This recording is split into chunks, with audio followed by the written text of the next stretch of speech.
Huh. Hello.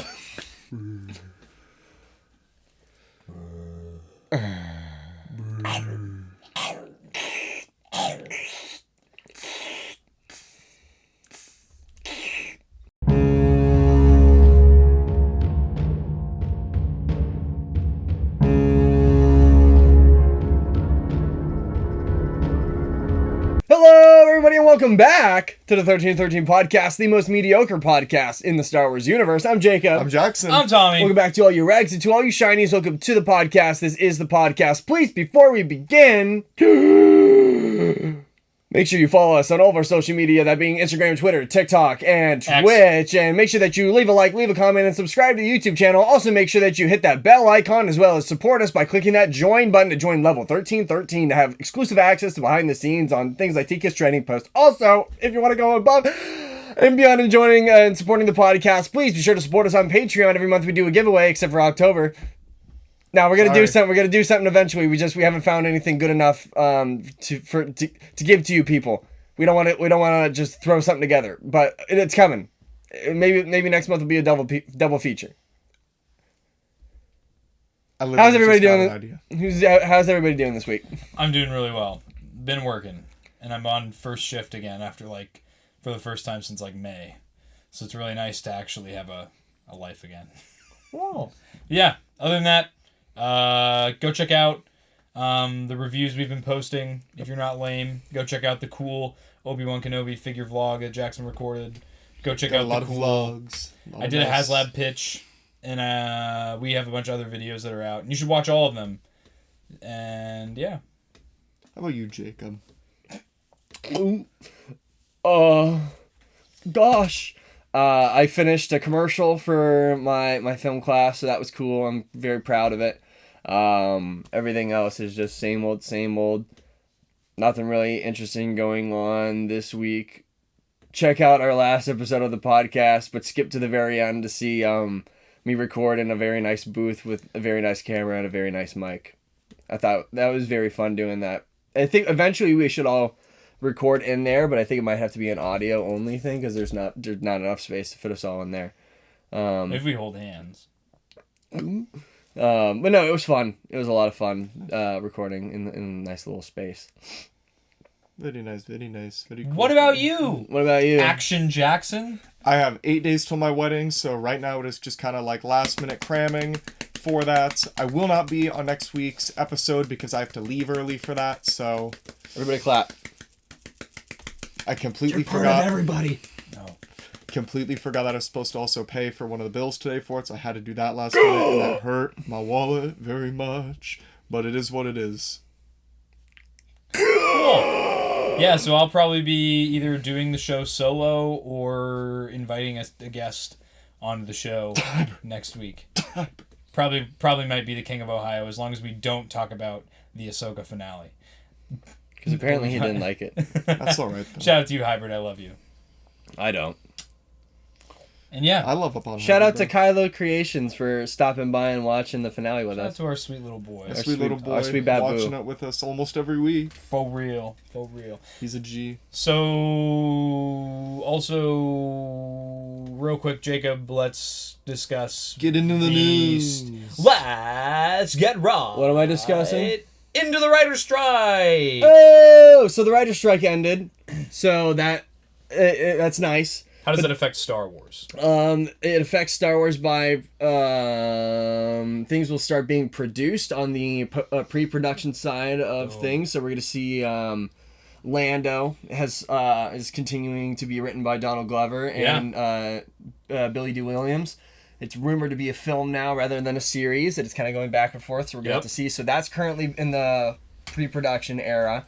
So with the writers now being back, the pre-production side of things is going to continue, but the actors are still on strike. And originally they kind of joined the strike in solidarity until they had a bunch of other issues pop up on the acting side. So that's why SAG is still on strike. SAG is like the union for actors.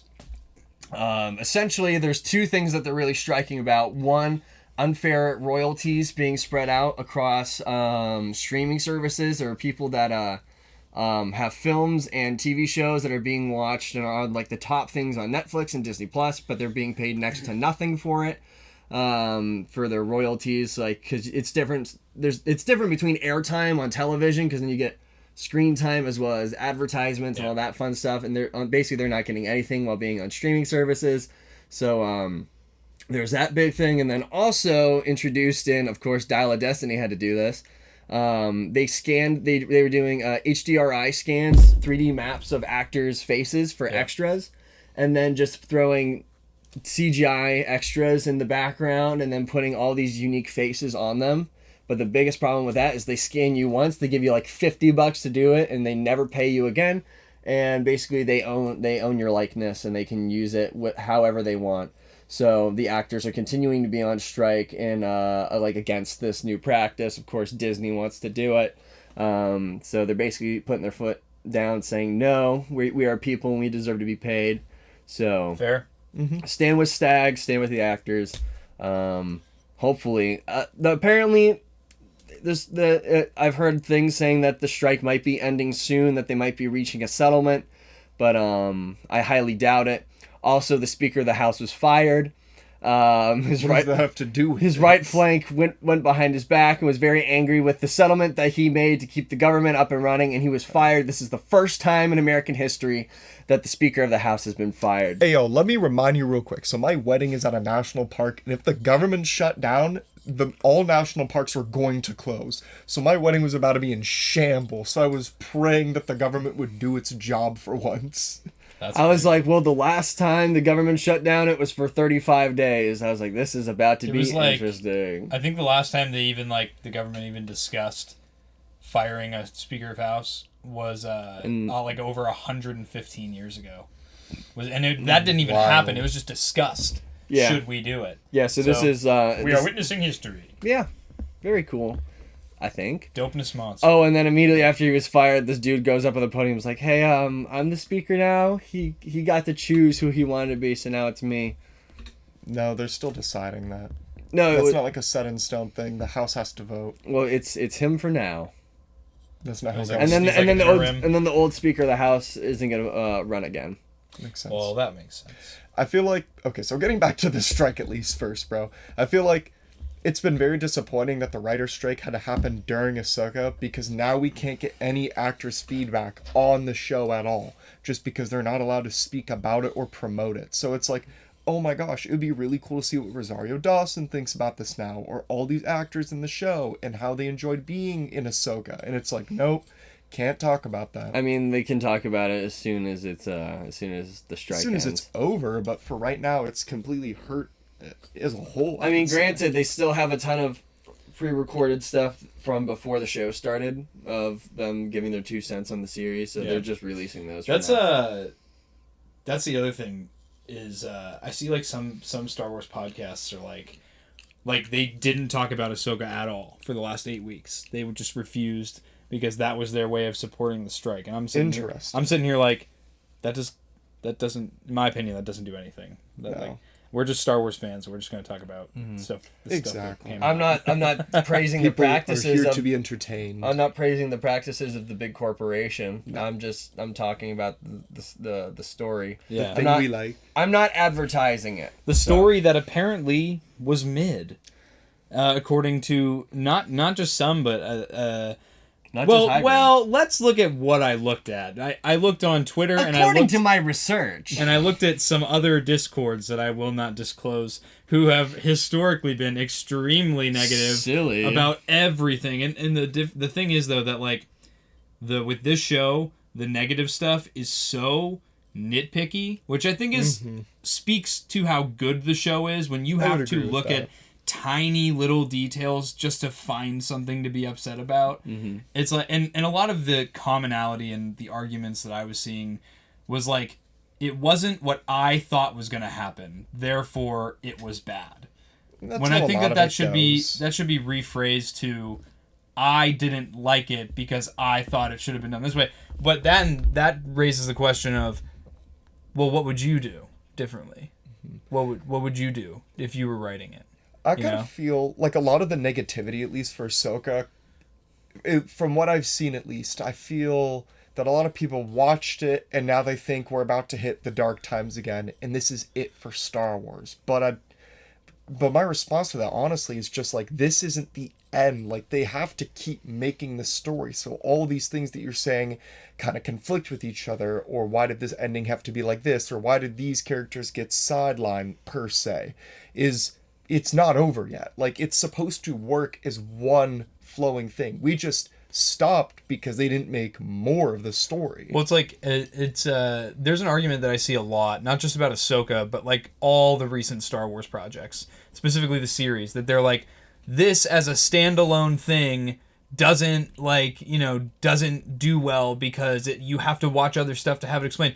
And I think about how much everybody praises Empire. Mm-hmm. Empire certainly does not conclude any sort of storyline at the finish of the movie. In fact, the good guys lose. Some of the good guys are like, Han Solo is just gone, and we don't know if he's dead or alive at that point. Yeah. And everybody praises that movie with such high regard. So I think that people need to... There's also a lot of context that you need to watch the first movie to watch the second movie. Yeah. Yep, I agree. So there's a bunch of people being like, I don't understand this idea that things have to be standalone. If you're watching Star Wars and you've come in with The Mandalorian, sucks to be you. You're behind. There's decades worth of storytelling that is culminating into this series, and this series was made for people that have been into it for a long time. Yeah. So I don't understand this idea that everything has to start start fresh with breastfeeding, spoon-fed all the way up to like eating Kraft mac and cheese. Say it like that. Well, I don't. He's right though. These aren't babies that need to be sucking from the teeth. It's like you can chew your food. Come on, do your homework. That's exactly how I felt the entire time about the Rebels treatment, is that they didn't breastfeed you who Ezra and Hera and Sabine are. And Kanan they just put them in. But I feel like I actually ended up watching like a short that was on Disney Plus today called Master and Apprentice. You ever watched the Rebels shorts? No, it's a short about Ahsoka. Is it on TikTok? No, it was on YouTube. It's on Disney Plus. Oh, it's a promotion for Ahsoka, talking about Dave Filoni and whatnot. It was on MySpace? Bro, shut up. And I feel like Kathleen Kennedy says it best when Ahsoka was definitely made also for people who have never seen Star Wars or never understood Ahsoka as a character, to be put into a Star Wars series and digest it and understand it for the surface level of what it is. I feel like there aren't that many deep-rooted things in this show that you have to completely understand. If you watched Ahsoka the first time through without seeing Star Wars, I feel like you could still enjoy the story. Yeah, absolutely. And relate to it too. And then as you watch more Star Wars things, you'll understand, okay, this and that happened because of this, and these are what these small details mean. But it isn't a make or break for the series. You don't need to watch the Clone Wars or Rebels to understand Ahsoka. My one buddy who is stupid and ignorant and he refuses to watch Rebels because of the art style. Shout out to you, Rainbow. You're not watching this. You're an idiot. Watched Ahsoka and understood it. Yeah. But he's never watched Rebels. And my colonel got him to watch World Between Worlds so he could slightly understand the Mortis aspects of it. But that is it. He's not seen it and he loved it. That's another thing is our friends, we had Palpa Memes and Star Wars Only on the show before. They do a podcast with a couple other guys. It's called Chatooine. Mm-hmm. I have never seen a Star Wars podcast where people scream over each other so much. It's honestly very entertaining to watch them just shout. It's like a bunch of angry nerds in a room just shouting at each other. Shout out to those guys. But they brought up, and I want to get your guys' take, for Dave Filoni's movie, I forget which two were, it was like 2-on-2 arguing with each other, but like two of them were saying that, that the movie is not going to do as well in the box office because general audience needs to do all this homework before they watch it. And then a couple of the other guys on their show were talking about, well, hey, wait a minute. The general audience you're talking about are the people who are like, what movie should we watch this Friday? Oh, let's go see the new Star Wars movie. They get to eat popcorn and watch the big explosions, and then they go home. Yep. That's general audience. So I agreed with that side of it. I do agree. And on top of that, too, we just talked about it, the whole spoon feeding thing. I don't think you need to breastfeed people Star Wars every time a new project comes out. It's like with the new Spider-Man. It's like, we get it. Uncle Ben dies. He gets bitten by a spider. Yeah. We didn't need to see that origin for a third time. And Right. some people didn't like that for some reason. But I think the general consensus is that the general population that's going to see this movie knows that story. It's assumed. Let's get on with it. Exactly. Yeah. Even my fiance, who's only ever seen just the Star Wars movies in a few seasons of the Clone Wars, damn, my voice cracks so Clone bad right Wars. there, is watching Ahsoka with me, and like every now and then she'll be like, well, why is that? And I just briefly explain it, and then that's it. And she understands the story. So it's, again, you don't need this profound knowledge of all this stuff to understand it. Just be smarter. If you don't Get your money up, understand not your funny something, up. if you don't understand something, just look it up. Just Now, Google it. I, for one, loved the entire series. And I loved the finale episode. You want to hear my hot take? Let's hear your hot take. Okay. I love this. I love this entire series. Andor is better. Andor's better. Andor is better. Wow. I love this series. I adore this series. Andor is better. Damn, I'm gonna disagree. that's a dude. tough one. That's a tough one for me. I feel like they're at the same level. I think, well, because this was great, because we love Ahsoka, we love Anakin, we love the Clone Wars, we love Rebels, we love Thrawn, but Andor, without needing any member berries, without needing any sort of backstory, all you knew was Cassian, and Yeah. it blew you away, utterly blew us away with its story. So it's like, I think if Ahsoka didn't have the crutch of being related to Clone Wars and having Anakin come back and having Thrawn returning and having it connected to Rebels, I think we would have been like, this was an okay show. But because it had all the nostalgic beats that we loved as kids, it was phenomenal. But I think Andor is like the best Star Wars that we've gotten in a long time. Andor was phenomenal. Well, I think that leads me to, were you going to say something?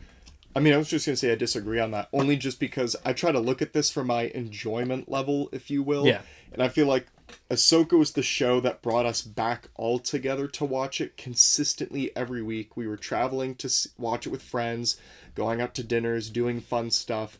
And I don't know, I feel like that's what made me enjoy it so much more as well, that I would honestly rate it, in my opinion, as the best Disney Plus show right now over The Mandalorian. Just because I liked it that much. That might, now me saying that might be recency bias. If it's I have a bias right now. Andor would be the only one that I would say is better, just ever so slightly. But I do think right now that Ahsoka is the best series that Star Wars has put out out of all of them. Better than even like Mando season 1. And Are you saying better than the Clone Wars? No, Okay, let's I not said go Disney too Plus. crazy. Disney Plus series. I don't count Clone Wars season 7 because it's just a continuation of an already existing show. Okay. You know?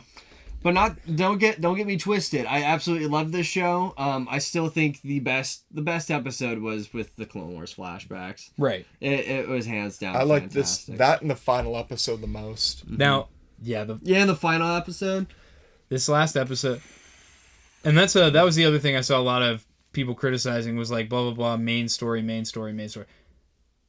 To me, it's like, this is Star Wars has never been about events that occur. It's just like any other book that you would read, or like any sort of like epic that you watch or read.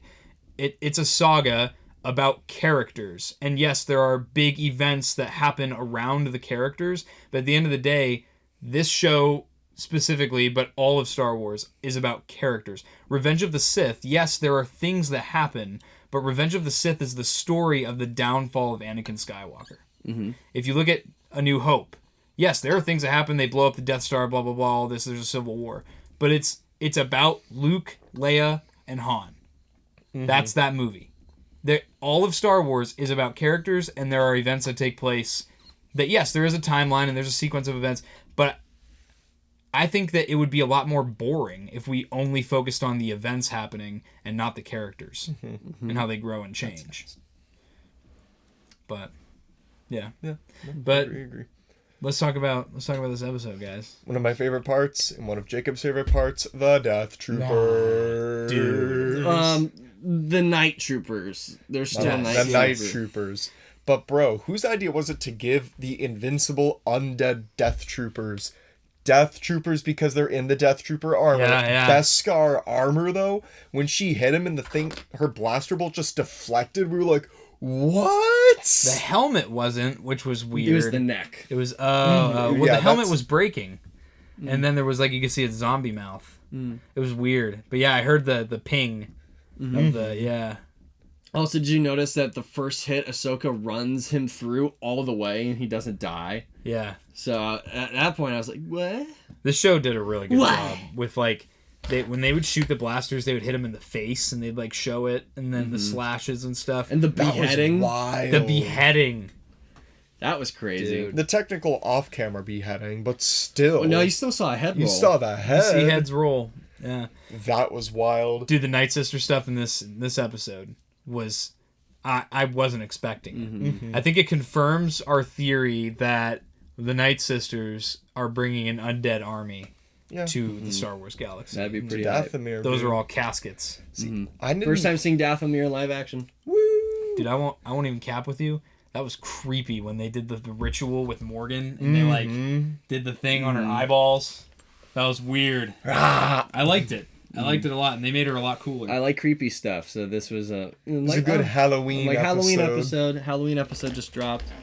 No, the Night Troopers like sacrificing themselves, but then getting reanimated Volunteering. Yeah, and they just keep coming. That was nutty. that was crazy. And some of them shoot, and some of them are like just running at them. Yeah. That was dope. You could see the glowing behind the helmets where their Yeah. eyes were, and it was like, whoa. I gotta watch it for a second time. I didn't notice that. Oh, you Yeah, didn't? the Oh, dude, eyes you gotta the see. eyes glow like Night Sister green. Yeah, from magic. In the Death Troopers book, their eyes glow yellow. Oh, that that's yellowish sick. green. That's sick. I'm re-listening to Death Troopers again for Halloween, and this is so funny. I just got to the part of the book where the plague takes over the purge and everybody starts dying and getting sick, and I was just it's all gross, grotesque. And I get home, and then I walk in, and then my dad and my mom are sitting in the front room, and I'm like, "Hey, how's everybody doing?" And my mom's like, "Not feeling too good. I got hives and my nose was bleeding earlier," and I was like, "Oh, so it got you?" I was like, "Oh." Nice. It kind of gave me the heebie-jeebies. Did you also catch that the blade they gave her is called the Blade of Talzin? Mother And that's Talzin. used in the Clone Wars, which I didn't realize, actually. I saw somebody posted a TikTok She of used that it today. in season 6 against Mace Windu, right? I don't know. I thought that was the thing. Nice Windu. Yeah, Mace Windu and Jar Jar and Jar Jar's girlfriend in season 6 of the Clone Wars. It's like a 2-episode. I don't I don't remember remember this. season 6. There's that an well. arc where Mace Windu and Jar Jar team up in season 6, and they go and Jar Jar has this girlfriend. I know he's the girlfriend. And they like get it on. It's like implied. I know, she's like... Mace I know. and Mace Windu ends up fighting Mother Talzin and kills her, and she uses that blade. I thought fight Grievous him. killed her. No, she goes away with Asajj, and then True. she like disappears. Okay. Yeah, that's what it was. Yeah, the Blade of Talzin, super dope. That was awesome, and especially because the actress. And now Morgan's dead. Yeah. I Yeah, don't really like her that much. Imagine as a going character. to work every day, and then just at the end of the season, you read the page that says, "And then you're laid off." But yeah, and then she gets capped, but it was dope. You see Ahsoka she ends up hitting her with both the sword and the saber. And Ahsoka's saber gets slashed in half and I just was breaks. worried. And we were like, what? I was worried. Is she gonna be running the sword saber combo now? I don't think so, just because I don't think Ahsoka would carry around a witchblade. Yeah, I don't even Yeah. think she took it. Unless she is, and then it's because Dave Filoni wants her to be like a samurai. It's like, I mean, that's the this whole would be reason for the pretty one hype. saber now too.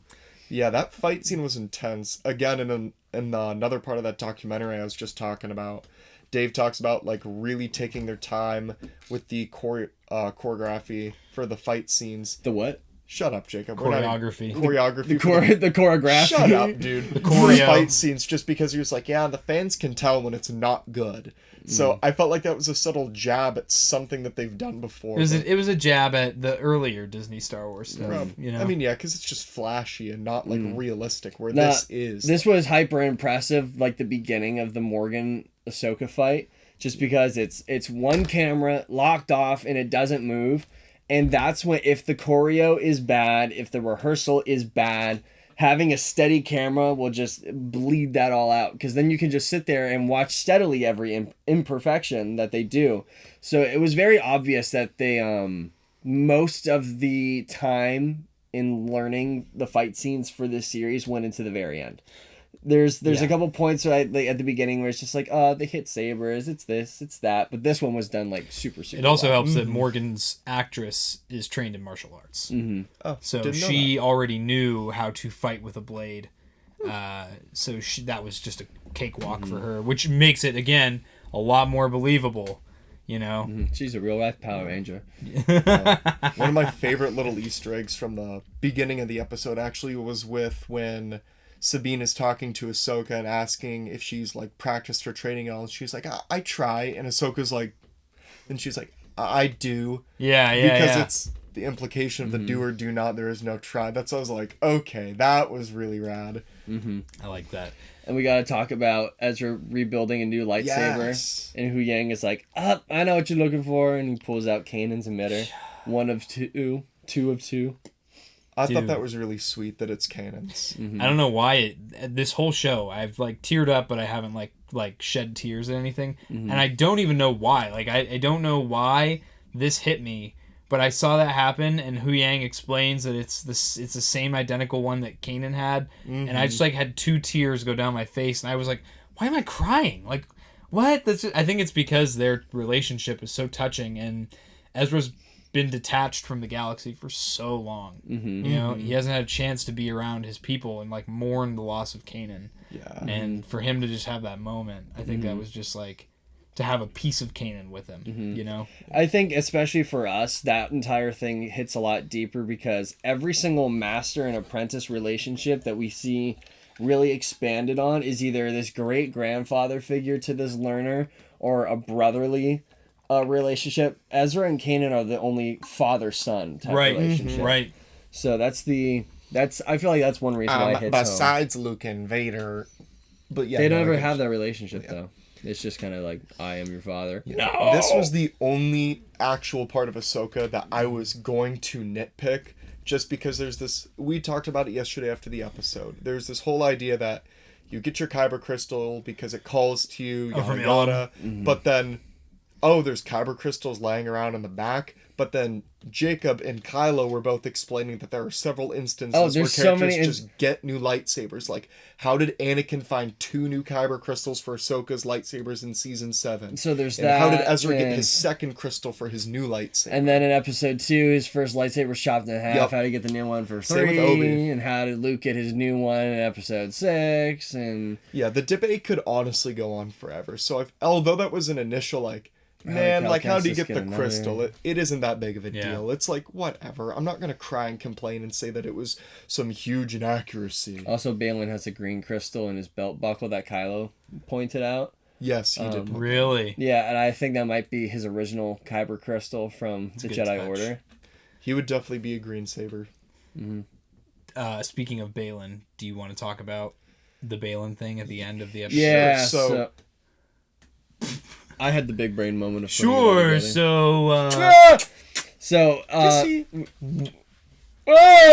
so we see Balin at the very end. He's standing on the statue, and of course we've all pointed out that it's a statue of the father. The son is right next to it, and the daughter is missing because we see Morai. The head is destroyed. Morai's flying around out there with Ahsoka, so it's a representation of what they are. But I was pointing out that it's very touching that the last scene that we see of Balin Skull, R.I.P. Ray Stevenson, is he's standing in the hand of a statue of what is to be a godlike figure in Star Wars that's called the Father. So he's in the hands of the Father. I thought that pointing to the distant light. I thought that was relatively sad, just because he's no longer with us. But Jackson had a TikTok theory that he saw. Yeah, so I ended up seeing a TikTok theory that was a little bit interesting. How Rey is standing on the Father. So then, where Rey is standing on the Ray Stevenson. Yeah, Ray Stevenson. Sorry, Balin. I was like, Balin's skull on the Father, and so then we see Morai, which is the representation then of the sister. And there was a point out in the Clone Wars where the father's talking to Anakin saying that I am dying, you must replace me. So now there's this idea of, is Anakin now the representation of the Father because he can go between dark and light? It would make sense because he touched both sides to their truest extremes. What do you think, Tom? I don't know. That's a cool one. Because I theorize and believe myself, because this has not been confirmed yet through Star Wars or anything like that, but I firmly believe there can be no such thing as a gray Jedi in a physical manifestation, but the Force itself can be both sides. Like the Bendu. The Bendu can represent the good and the dark. Same with the Father. That is what the Bendu is a representation of just the Force. The Yes. Force is not inherently good or bad. Mm-hmm. It's the people that are good or bad using the Force. Yes. You know, and now Anakin has crossed that Force barrier, so now he can embody that. Mm-hmm. And we see him as a Force ghost in the end. Anakin is the closest thing that we get to the embodiment of the Force, other than the Bendu, because he has been both extremes. He's been the good, he's been the bad. I don't think we're done seeing Anakin, especially from this series with that little tidbit that we saw at the end. Some people are saying, especially my dad, because we see him looking into this mountain at the end, and he's like, "Oh, I definitely think that's like another thing to the world between worlds." I think that's a portal to Mortis. Because there's such heavy imagery linking to the Father, the Son, and the daughter towards the very end of the episode. This statue of the Father is pointing towards this yellow light coming from a mountain. If we're talking around color themes, the color of the world between worlds is blue, whites, and blacks. Mortis has always been characterized in yellows and greens and grays. So we get a gray landscape with a yellow-green light coming from the center with the Father pointing towards the mountain. I think that might be a waypoint to Mortis, and like how Mortis might be another fulcrum point in space and time, like how the world between worlds is. I saw an interesting theory that it's Abeloth, which is the mother, and she's the destroyer of.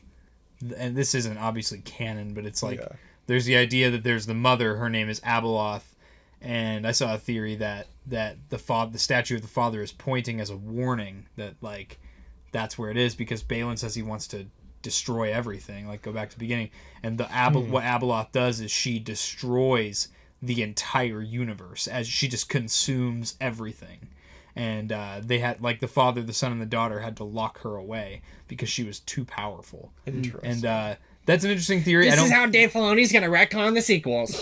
I don't think they're gonna go there, but it was cool. It was cool. Cool theory. See, yeah, because now if we know Ahsoka is supposed to be the manifestation of the daughter, because the daughter gives her life to live, and then Anakin could potentially be the Father, who do you think the Son is? And this is where I say something that isn't going to be true, but it exists in fan art, and boy howdy would it be cool. If the Son was Starkiller, because boy howdy, wouldn't it be cool if the both sides of the Father were both apprentices by both sides of the Force of Anakin. Both wielding similar lightsaber styles. It's like it would be a match made in absolute heaven if that's the storyline that they decided to go with. Unfortunately, though, I think it is way too late to even introduce Starkiller into this story and have it make any sense whatsoever. Because if they throw him in, it's just gonna. I feel like it'll throw a wrench in a lot of things, and it won't make sense. Do you want to hear my theory? What's your theory? I think that the Night Sisters are going to turn on Thrawn, and we're going to have a 3-faction war in the main Star Wars galaxy. Because there's been a couple times in this last episode where Thrawn does something, and the Night Sisters kind of give him a look, and he doesn't notice it because they're behind him. One is where Morgan dies, and the Night Sisters are mourning her death. And Thrawn says she was a necessary loss for the Empire, something like that. And the one with like the big cone head, the cornucopia hat, she like kind of like shoots him a look. And there's another time where they get back to Dathomir and they shoot him a look again. And I'm like, and there was like a time earlier in the episode too where they kind of look at him, like you can tell they don't agree with what he's doing. I think that they're going to turn their backs on Thrawn, and they were using him to get back to the galaxy. Maybe. And we're going to have the Empire versus the New Republic versus the Night Sisters. A calculated risk. If it's Thrawn, he already has a contingency plan. Definitely. How are they turning him on? How are they turning him on? How are they turning him on, bro? I mean, like, for real, they're just not that attractive. Turning on him? They're kind of spooky looking. Yeah, that was a theory that I had. But back to the Balin thing. At first, I saw him on a statue, and I was like, "Oh, is that a statue of a Jedi?" And then it zoomed out, and you see his hat, and I'm like, "Oh, that's the Mortis guy." That's what we were freaking about with Kylo. We were like, "It's him! He's him!" That was dope. And then Shin got kind of pushed to the side with her ending. I feel like it didn't.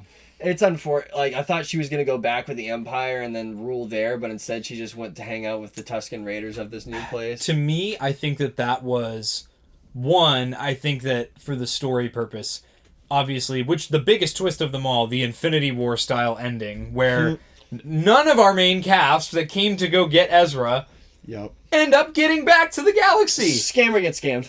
Scammer gets scammed. They make a trade. A soul for a soul, or for 5 souls for 1 Hera, soul. I'm home. That whole twist, I felt like I knew it was coming, but I didn't want to believe it that none of them would get back. But obviously, Dave has plans for Ahsoka's character and for Sabine's character here in this galaxy, so you needed another bad guy in Shin. But I think that this was Balin's way of teaching Shin a lesson about the Empire, because throughout the whole series, Shin is focused on power, and she keeps asking Balin about the power that Thrawn will bring. And Balin, and we saw in last episode, is like, okay, go be a part of the Empire. And then she sees that the Empire leaves her behind, and that they don't care about her. So I think that that's her lesson, that Balin couldn't she couldn't get it. So Balin wanted her to learn it for herself. That's how I take that.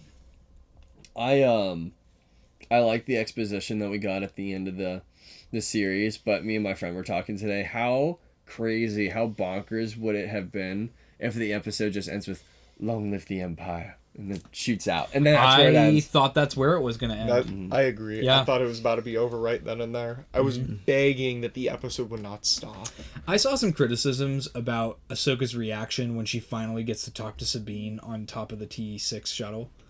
About, like, Sabine being like, "Yeah, I screwed up," and Ahsoka's like, "It's okay. Like, you know, I've been there before. Like, I've had to make difficult decisions." I saw people like, "Why isn't Ahsoka mad at her? Why aren't they trying to fix the problem?" And I'm like, They are, Character development.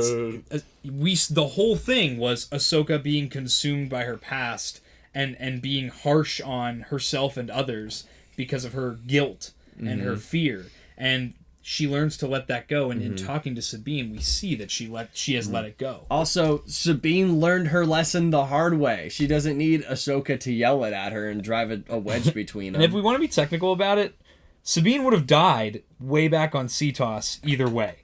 If she would have destroyed the map, she would have died anyway. You guys just don't get it, because when I make a simple mistake like forgetting to do the dishes, my wife will yell at me for 5 hours every day and remind me of my mistake. This was not featured in the episode nor realistic of how I should be yelled at. That's how I took that comment, bro. Dude, yeah, there's the whole thing about, I think people are just missing how do you miss the character development? That's what I don't get. Sabine can use the Force now too. That's the thing. Yeah. And again, it's been building up this whole time, and it's in a moment where, dude, that was another thing. Oh my god, I saw so many people like in a Discord that I will not disclose. Was the Discord that we will never disclose. There were tons of people going, she didn't have any training. How can she just use a force push like that? That's so stupid. That's so Mary Sue. And I'm like, are you dumb? Are you actually stupid? The whole point of this show was to show you that everybody can tap into the Force. Yep. Hera does it. Sabine does it. Everybody can tap into the Force. Except for Thrawn, because Thrawn doesn't. That's the one thing that Thrawn slips up on. That's why he uses magic. And he uses science. And politics. He's bad at politics. He didn't know nothing about the Speaker of the House. And it's just like,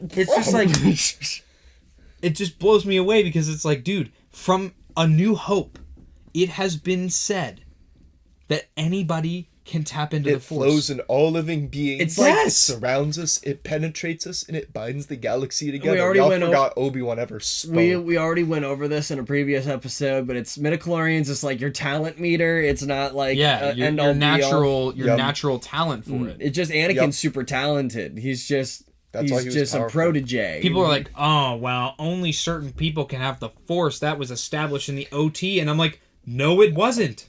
Leia The uses talent level is established in the OT. That's what, again, it's like, stop getting so mad when you just don't understand Star Wars. Guess who didn't show the Force their entire life? Leia. Guess who has the Force? Leia. And she's powerful with the Force. Mm-hmm. Because she just did not know how to access it. Yeah. Guess who also has the Force? Broom Boy. Broom Boy. Episode But- 8. This is another broom boy treatment. I was really satisfied with Sabine, like the situation she was in where she's finally able to use the Force. Yeah, she tried training with it since the beginning of the season and even before that. And there's so many instances where she's practicing and she fails. And she learns from all the failures, and it's in this moment of panic she understands what she needs to tap into to access the Force in a time of need. She says, "I'm constipated," and then she gets it. Yeah, and that's what blows me away, dude. I'm like, how do people miss this? How do you miss the whole purpose? Media illiteracy. The That is same what it people is. that are complaining about this better sit on their couches later tonight and look at the remote and be like, she can do it, I can do it. And then it isn't going to work, and then you'll be like, Kathleen Kennedy ruined Star Wars. Dave Filoni should have never been given an entire series to write. Bro, whoever said that is smoking. On the real though, when was the last time you guys tried to use the Force on a remote? Let's be A honest. week ago. It's been a long time. Maybe been about a month. No, Maybe bro, I maybe 6. consistently try that. I go, nah, not today. I think that I'm satisfied with where Ahsoka is as a character at the end of the series. I'm really She's satisfied. happy. Yeah, I'm satisfied with where Sabine is. I'm satisfied with where Anakin is. Yeah. Blood is just satisfied fully. So here's another thing. What the hell? He got the full satisfaction. That wasn't funny the second time. Come on, bro. Alright. Action Jackson coming in with another hot, steamy quote for us today. Here's another theory. Here's another theory that I had. So, Thrawn and Ezra get taken to the other galaxy. And they make out. And they make out in the far, far away galaxy together.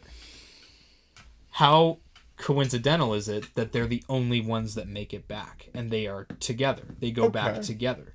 Is it because their destinies are intertwined in the Force? Because it's like poetry, it rhymes. Well, and again, it's also Ahsoka and Sabine where they need to be, and the Force is just keeping them where they need to be. Because we've talked about this. The Force has already decided who will win and who will lose. Yep. It's a because that's what It's I saw an predetermined. argument about that online. And the one thing that really kind of threw me off was about how it was correcting the balance in the galaxy too, that Ahsoka was stuck there with Sabine. And, well, it makes perfect sense. This new galaxy's in balance. You have 2 Jedi, 2 Sith, basically. Yeah, it is. The current galaxy is now out of balance because now you just have Ezra. Who else is out there? And you that have all can these wield other the Force? Jedi.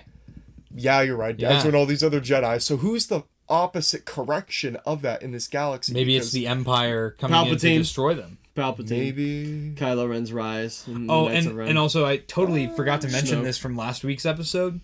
How about where Ezra asks Sabine, "Oh, and the Emperor's dead?" That's what they say. She didn't say no. She didn't say yes or no. That's what they say. I feel like that was a good way to reference what's happening now in the sequel. Yeah. Because then it makes more sense because there's no official kill thing. Luke can say that he died, but Do you really think that the guy that said somehow Palpatine returned deserves a living wage? no. Did you also see? Well, then again, that makes me wonder. It's just so interesting. We thought, oh, Palpatine is gonna get cloned, and that's just how he gets back. And no, Bailey Palpatine resurrection? gets resurrected through Night Sister magic. That's my theory, because we saw this whole show. The Night Sisters can resurrect stormtroopers, death troopers with Night Sister magic. And we see Palpatine is basically all decrepit in episode 9. Do you think that that's how he's a little youth juice? they resurrect him from the dead, and that's how he ends up. But the way then he is. but then there's pickled Snokes at the end, so he's been cloned. Yeah, Yeah, that's that's what I was so they're gonna say, doing it's both. pickled It's snow. but we thought it was just cloning, but it's actually going to be a mix of all the things that Palpatine, was had a hold of, was Night Sister magic, cloning, all these different things. Perhaps. See, the one thing that's really kind of thrown me for a tizzy is Thrawn's continued Support of the Empire doesn't make support- any sense. Yep, the support of the Empire part makes absolutely no sense at this point for me, especially when you talk about the Chiss ascendancy. If we're going I think from the it's- book standards yes. at all, his motivations were only allegiance to the Empire in order to gain information on them and whether or not they would be a threat to the Chiss ascendancy, unless Palpatine gave him some final order. But No. Can I Never got to spoil? see- Can I spoil treason for you? We're about to spoil it. Palpatine was going to kill Thrawn at the end of Treason. The only reason why he didn't have a chance to is because he lost the Battle of Lothal and got sent off. So there's no reason why he has any ties to the Empire still. So I'm like, unless he primarily wants to take it over for himself to add it to the Chiss ascendancy, which also doesn't make sense. So I think You don't think like that would be his angle then? no, because that never was his angle. Well, what if now that Palpatine's gone, He can rule the galaxy. maybe Thrawn's angle is not to bring back Palpatine, because maybe his angle is to not rule the galaxy, but make it so that there is no winning power. There is no there's no New Republic, there's no Empire, there's no nothing. It's just everything gets obliterated, destroyed, and then that's his way of keeping his people safe. I don't know. I just wish that there was more. I wish, because there's definitely references to the books, Like But- alliances. with Thrawn saying that he knew Anakin, like saying I knew your master. That's So pretty cool. it's Dude, he also roasted the hell out of Ahsoka. called her a rodent. Yeah, he's like, yeah. just like your master, you will be a rodent in this galaxy. I'm like, damn, bro. So Long live the Empire. but it's I just wish that there was a little bit more ties to the books. I'm just gonna have to dab my way out of this situation. But no, I'm not gonna let it ruin it for me. The books are still technically canon. It's just To what extent?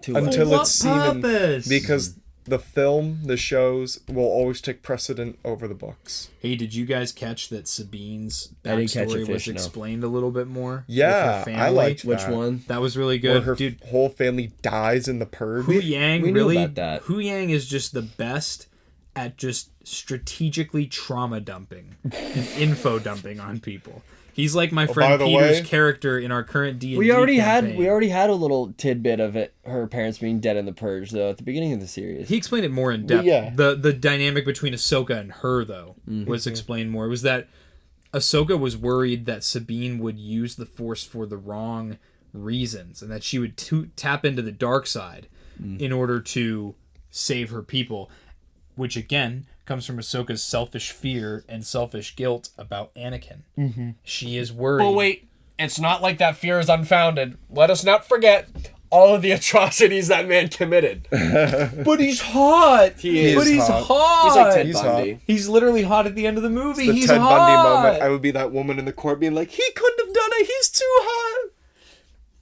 My eyes! He's so awesome!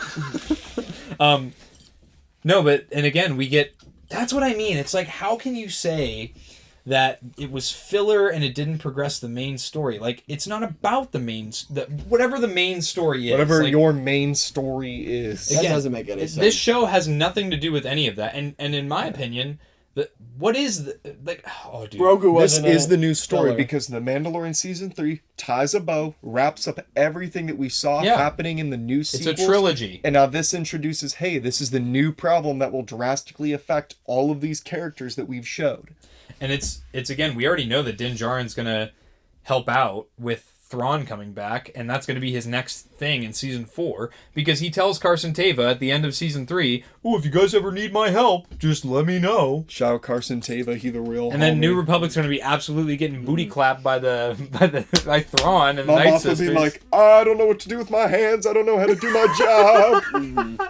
We gotta hark back to last week's episode real quick though, just because with the little court scene at the very beginning, because we're speaking on Carson Teva. Yeah. And having 3PO show up, I really, really, really hope that they do a Luke Skywalker treatment and they bring back Leia and Han and Luke into the fray. I think it's inevitable. I really hope they do. It is inevitable. Because I mentioned in my little tidbit, go watch it. Dad. Bro, why that do you like that? The Heir to the Empire books have given me this new love for OT characters that I never had before. Yeah. Because think about it, with the OT, it's just the OT and their characters exist in the movies, and you're like, yeah, I like them, but they don't have Clone Wars to beef them up a little bit more and make me like the characters even more. So these books kind of acted like Clone Wars for me, where it made me enjoy the characters a whole lot more than I want. Because before I was just like, Luke. I liked Han when I was a kid, but not really. Leia's okay, and now I'm like, I love them all. I like Lando a lot more. Yeah. Because Lando's actually a person rather than just, I'm just kind of here. So. I'm just good looking. I'm just good looking, baby. I'm Billy D. Williams. I sell cologne. Rebel Force Radio has this thing called Puppet Lando, and it's literally one of the guys can sound exactly like Billy D. Williams, and they'll have little segments on their show where it's Puppet Lando talking about something about Star Wars lore, and it's Why hilarious. Lando? Why aren't they using Dinks? You know he's back. Huh? Oh yeah, I saw that Dinks is back, dude. We should re-release our Doesn't episode. he only our talk archived about episode. theology in the Bible though? Yeah, he only talks about Christianity, the theology in the Bible. Save Dinks for later, bro. Stop looking at No, little look it Tay, up. bro. That's Look it just up. what was on my phone from. Look it up. He's looking at little Tay's think new it's fit. Dinks. I think it's Lock just this called man Dinks. up. Put the cuffs on this man. Not He's back. Dinks the puppet. He's back. This is our long live the empire moment, is the resurrection of Dinks, dude. Somehow the puppet returns. Somehow the puppet returns That's to give- him? Yeah. Oh no, it's a Stitch. That's not him. For those who 'Cause I don't saw know, pictures of him. long story short, we had this puppet, that used to do Star Wars lore TikToks on a Have a Chat episode. Jacob and I interviewed him. Eternal damnation, sinner when the devil. This man is not only not qualified to talk about these topics, but I bet he. I don't want to hear it. I don't want to hear it. I don't want to hear it. Let's just watch it later. and, But he's probably got the worst takes. But yeah, ever. basically, the dude ended up getting canceled online for saying homophobic for being things. really homophobic and racist on the On internet. his and Facebook. it's stuff where it's it wasn't, because I feel like sometimes when people get canceled, it's way blown out of proportion. This was No, he actually should've been. really bad. Yeah, because he's talking as a puppet on TikTok about Star Wars, and on his personal Facebook, he's like, "Gay people, bad, kill them." And it's like, bro, you actually cannot say that. Not only is that not true, you cannot just say that at all. You can't even say that as a joke, Jackson. Well, I'm giving context to the things that this man was saying. And there goes our jobs. No, what are you The things he said were literally so would be like, bad and vile that we could not support you would it. just And go he on was like, Facebook. guys, they're unfairly attacking me. Please. Because Tommy reached out about it at one point, and then he's like, guys, don't even talk about me on your show anymore. They're going to come for you too, like they unjustly came for me. And it's like, dude, you deserved every bit of that. He would be on Facebook, and it would just be like, or Twitter. What if he still watches us? That'd There's be cool. no That'd way be cool. he watches us. He literally would just go like, "Oh, you like boys? Eternal damnation!" And I would just be like, "Whoa! Like, what are we talking about?" His shit is preposterous. Actually canceled Dinks from life. His Facebook was done with his real name, so you could definitely look him up. Yeah. Well, I think he deleted all his stuff No, until if you just use recently. the Wayback Machine on the internet, it's a free website. You can go back to any point in crazy. time on the internet and then look at somebody's old social media posts, any information, past websites that have been deleted, yada yada. It's a good intel tool. Anyway, so that's the lore on that. But what even got us talking on this? Because Because you talked about Puppet Lando. I was like, and you mentioned Dinks. it. Yeah, but anyways, yeah. So aside from that, I'm trying to. this episode was great. The series was great. This episode was sponsored Episode by was Trojan. perfect. Trojan content. And that No, it was not. again, to tie it back to the beginning where we started on this this has concluded so much, and it's also set up so much. I feel like this is a really good, to me it reminded me a lot of Empire or Infinity War, where the good guys lose. Did they though? Our main cast I are would say. losers at the end of it. They're about to lose real bag. Ahsoka is not losing because she said, quote, we're exactly where we need to be. For the main story, This they is the main lost. story. Nuh-uh. I've never written anything or read a book, but it's not what I... Hey, he did that. Jackson. Hey, everybody, let's wrap up the episode. Let's hang on. Let's go for another 30 minutes, guys. No! So Hang on. I gotta. My father was dropping some knowledge. I was talking about main story with him. Brother. And then People I the said, applause and then sound, I bro. said, that's no moom. That's. I don't even know if that's gonna. I won't even know if these sound effects are gonna play. That'd be really funny if they Basically, did. okay. We So need to fix the soundboard. shout out to Commander Bly.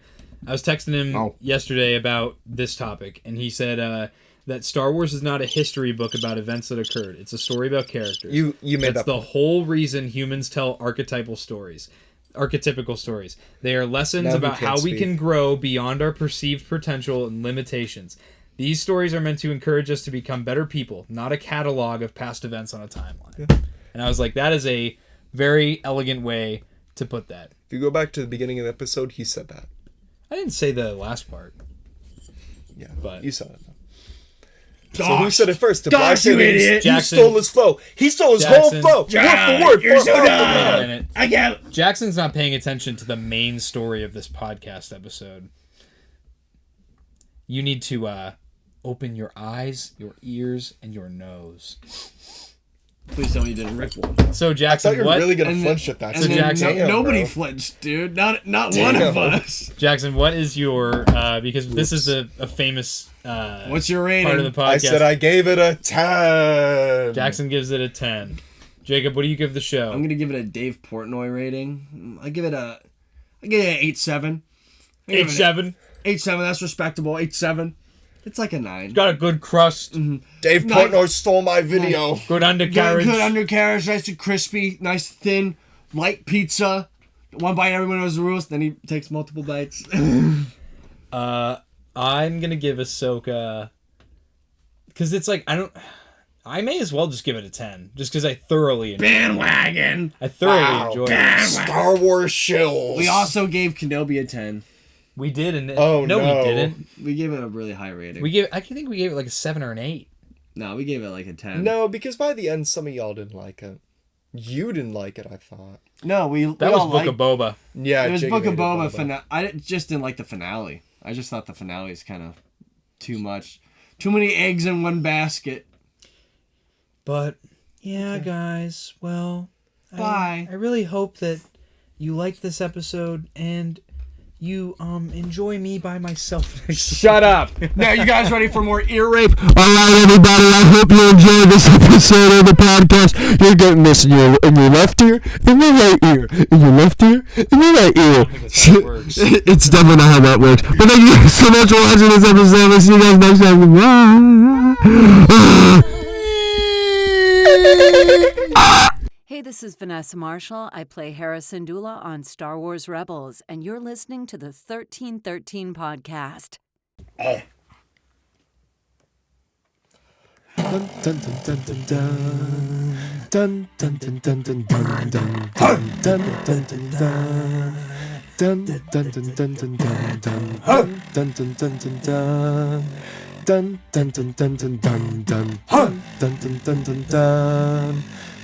dun dun dun dun. Hum da da hum da da hum dum dum da. Hum da da hum da da dum dum da dum. Bado bado bado bado Ba-dum, ba-ba-dum, ba-dum, ba-dum, ba-dum, dum. Hum da dum hum dum dum dum dum hum dum da dum hum dum da hey hum da dum da dum dum hum da dum da dum da dum da